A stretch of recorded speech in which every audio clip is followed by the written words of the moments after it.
আমাদের কত মাছ নষ্ট হয়েছে আপনাদের বন্ধুরা, আমাদের আরো মাছ নষ্ট হয়ে গেছে, আপনাদের দেখাচ্ছি, চলুন।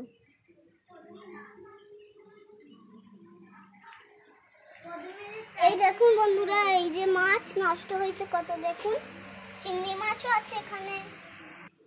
এই দেখুন বাটা মাছ কোনো কারণেই বিক্রি করতে পারেনি। এই হলো চিংড়ি মাছ, আজ রান্না হবে। এই দেখুন একটা কাকিমা এসছে মাছ দেখতে। কি বলবো, এই দেখুন বাটা মাছটা একদম বসে গেছে, দেখুন এই বাটা মাছগুলো বসে না। এই দেখুন চিংড়ি মাছ, এই চিংড়ি মাছটা আজকে ভাজা করে খাবো। যাবে বেশ ভালো।